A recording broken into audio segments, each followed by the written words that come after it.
Welcome back. हम गुफ्तगू करें हसन रज़ा पाशा साहब से, अब्दुल मुईज़ जाफरी साहब से और असद रहीम खान साहब से। असद साहब, आपने दोनों हमारे मेहमानों की बात सुनी।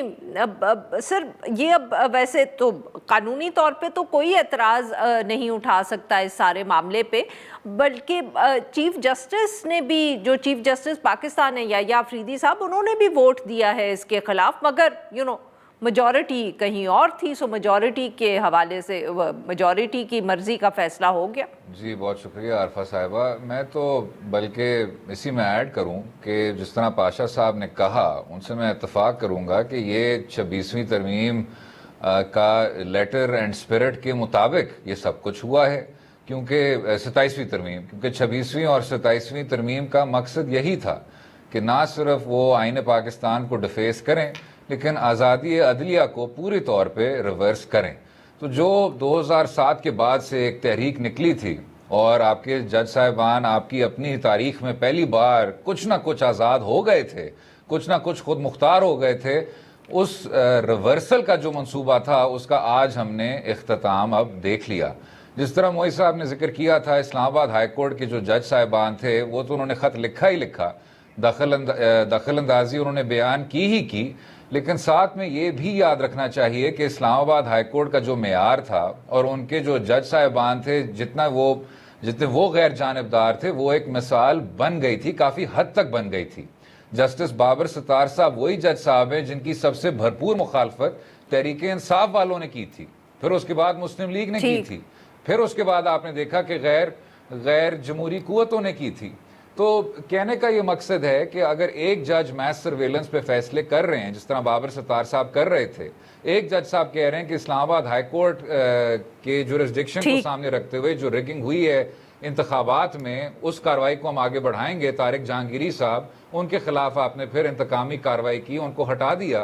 समन साहिबा के साथ जो कुछ किया जा रहा है, मोहसिन कियानी साहब आपके चीफ जस्टिस हैं, He was to be your chief justice, legitimate expectancy उनकी है, अल जिहाद केस उनके पीछे है, जबरी गुमशुदगियों पे जो अहकामात हैं वो रिकॉर्ड का हिस्सा हैं, उनको आपने अब लाहौर हाई कोर्ट भेज दिया और एक ऐसे शख्स को लाहौर हाई कोर्ट से इस्लामाबाद हाई कोर्ट आपने मुंतकिल किया जिनकी ना वहाँ सीनियरिटी थी ना आज सीनियरिटी थी। बिल्कुल आखिर में मैं ये कहता चलूँ, बिल्कुल ठीक सर, आगाज किया जस्टिस याहिया अफरीदी साहब को ये तब सोचना चाहिए था जब वो पिछले साल अपने नोट में कह रहे थे कि लिंग्विस्टिक कमेटी के लिए और रिप्रेजेंटेशन के लिए मैं डोगर साहब को भेजना चाहता हूं इस्लामाबाद हाई कोर्ट, और ये एक बहुत खूबसूरत मिसाल है। वो मिसाल, उसका जो आज एक लॉजिकल कंक्लूजन था वो हमें नजर आ गया।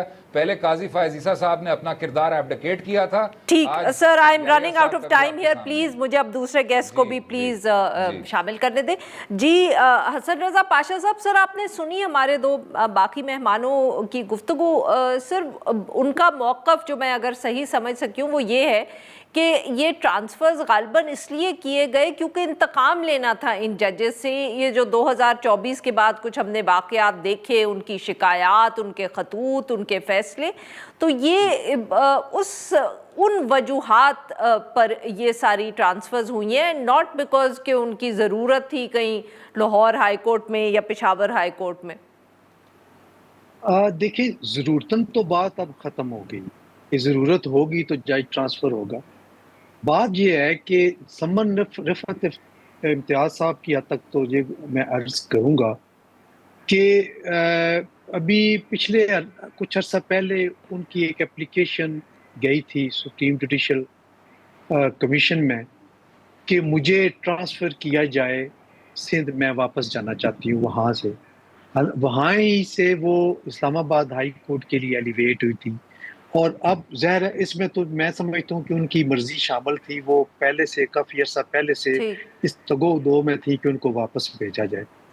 अब जहाँ तक जस्टिस बाबर सत्तार साहब का, जस्टिस मोहसिन अख्तर कियानी साहब का है, कोई शक नहीं है कि दोनों बड़े अपराइट जजेस हैं और एक जुडिशल हिस्ट्री में एक मकाम रखते हैं। इंडिपेंडेंट जजेस की हैसियत से अगर उनका नाम, अगर किसी जज का नाम लिया जाए तो दोनों के नाम सामने आते हैं।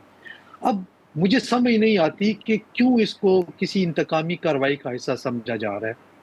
क्या जजेस की ट्रांसफ़र, अब कभी आप जरा इस्लामाबाद के मारूजी हालात को अगर देखें तो वहाँ पे आप देखें कि ہائی کورٹ بار ایسوسیشن اور district bar association, 2 bar association ہے اسلام آباد کی، دونوں نے تواتر کے ساتھ بارہا اس چیز کا مطالبہ کیا کہ ججز کی روٹیشن پالیسی جو ہے وہ بننی چاہیے۔ جی ناظرین، یہاں پہ لیتے ہیں ہم ایک چھوٹی سی بریک۔